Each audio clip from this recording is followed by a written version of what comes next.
Hello, it's Bethany again here for Jack and I's second and final vlog of the semester. As before, we operate on the presumption that you've done all the readings and watched the TED Talk that was to be done this week when viewing this video. We had a sizable amount of reading to do this week, so without further ado, let's get started. I'm going to talk about chapters 3, 4, and 5 in George Hillock Jr.'s Teaching Argument Writing. As a future librarian, I have a keen interest in this kind of subject because traditionally, teachers tend to use librarians for research projects, the research projects that are to teach argument policy to students. In the beginning of chapter 3, Hillock talks about the traditional research paper. You know the one. I can guarantee that you've done it because I definitely did it for 4 years in a row in my high school English classes. The students choose a topic, or the teacher chooses one for them, and those students must then find secondary sources on the topic. The students look at all the sources they can find within their library system and then pick a side on that topic. They defend their side with the sources that they found and formulate a paper on it. To be honest with you guys, I never minded this format. I was very good at it in high school, and one of my favorite writing projects from high school was a research paper I did on the censorship of books. So I was a little offended when Hillox promptly dismissed these papers as a way to not actually teach argument policy to students. I understood his argument when it came to the shortcomings of this particular process. These types of research papers do mean that students aren't really engaging with original research and they aren't forming their own opinions. They're really just picking a side and then picking resources that back it up. Heck, I did this into my college years, so I understand. I get the issues with it. However, I had no idea how he was suggesting we fix these problems. How, I asked, was he going to get younger students to engage in original research? It wasn't a subject that I was taught about until my undergrad career. Even then, it wasn't until I was an upperclassman that I took these sorts of classes. I tried to imagine creating these sorts of research projects for sixth graders, and I just couldn't. Then Hillox, of course, goes and puts all my doubts to bed by showcasing the gum project with Mrs. Peterson's class. This is the perfect example of how students can not only create original research, but they can do it with any topic that affects them every day. Hillox does not directly say this, but by citing this example, he shows how teaching can be used to help students engage with their background. It becomes a social practice. It helps students become active in a way that they might become active as citizens one day. Angela M. Cohen found in her study that teachers did not focus enough on this aspect of argument writing. She and her colleague taught a seminar on how to teach argument writing to students for teachers. They found that teachers were only focused on the formula of teaching argument writing to students. They wanted a sort of checklist of what each student needed to do to write a paper with argument writing in it. In Cohen's opinion, the key to argument writing is authenticity. There should be authentic tools, authentic processes, and authentic products because of this. This is an important step to argument policy, and it lines up well with Hillock's view on it as well. The teaching is more authentic because the students are involved in something that directly affects them. I know I've been talking a lot so far, and I want to break it up for a moment and ask you a question. I think most of us can agree that the type of projects that Mrs. Peterson did with her students is far better than another paper on the death penalty or gun control, where students just regurgitate what the other sources have told them. My question is, can you think of any type of topics that you could do with your students or your future students, as the case may be, like the gum chewing ban? If you had to set up an original research project for your students to do that directly affected their everyday lives, what topic would you choose? Please let me know in the comments. I look forward to reading the answers. Personally, I'd have to go with the censored book route because, as a future librarian, it just makes sense.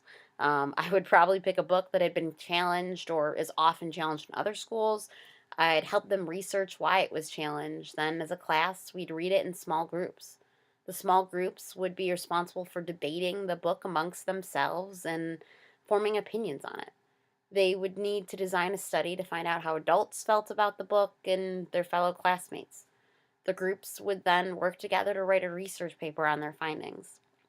I'm excited about the idea of getting to do something like this with my future students one day. because this is the type of thing I would have loved to do in high school. It definitely breaks up the monotony of the everyday school life. However, there is more to argument policy than just making sure that it connects to students' lives. Chapter 4 and 5 of this book talk about how we go about making judgments and answering difficult questions. While these chapters do not feature the same kind of projects that are so obviously connected to students' lives, it's important to note that these skills definitely can still be categorized as social skills. I think it's easy to see the authenticity in them as well. How many times have you known someone to make a snap judgment? How many times have you made a snap judgment and then only to find out that really your judgment was wrong? It's so important that students learn to look at the facts and back up their judgments. This, of course, leads into answering difficult questions. Those judgments you've made will help you answer questions. And with snap judgments, you might make a snap decision, and that isn't always a good thing, as you know. All of Chapter 5 of this book could be used as a way to teach jurors how to behave when they're on jury duty. Honestly, I think it would be a great project to have students simulate just that they're on a jury. Similar to the project regarding crime given to students in this chapter. You could easily come up with a real case that students have not been exposed to, then you can give them details on said case. Prior to the project, you would help them research the aspects of the law and that they'll need to know.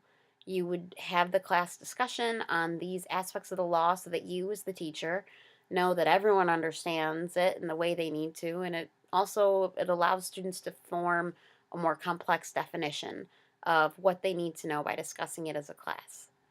Then, after you're sure that they understand it, you tell them that they're the jury on this case.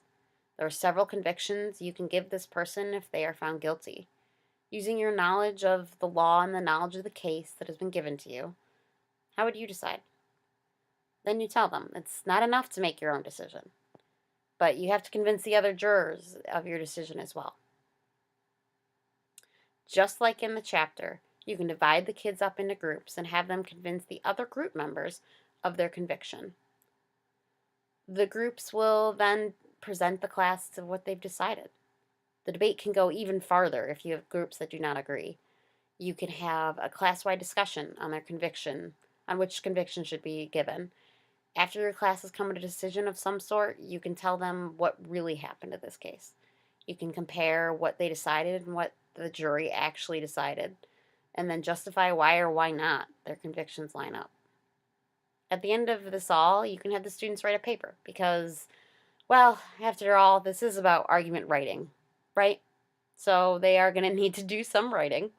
The student's paper would reflect the process of how they came to their decision, why they came to their decision, and then how they went about trying to convince their other group members that they were right. That covers the argument writing portion, but if you did want to take it a step further, you could by having students think critically about why the actual case turned out the way it did. Theoretically, every student in your class will be called for jury duty at some point in their life. They may be called upon to be a jury and to be in a jury, sorry. And this type of lesson could go a long way in helping them be responsible if that happens. It's another way that lessons in the classrooms can be used to teach students how to be effective citizens in everyday life. Argument policy and writing is especially important in this way.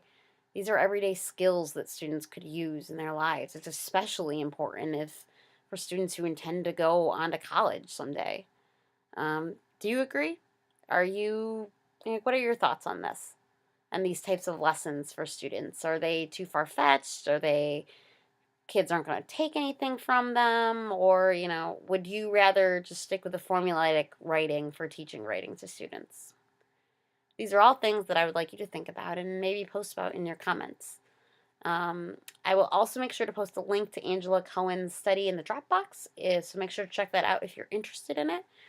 That's all I've got for you today. I hope I haven't bored you too much. I know I talked a lot. Jack will be talking about the rest of the stuff we had to do. So Dr. Canada's TED Talk and the Chapter 10 reading that we had to do. So here's Jack. Bye, and thank you very much for listening to me.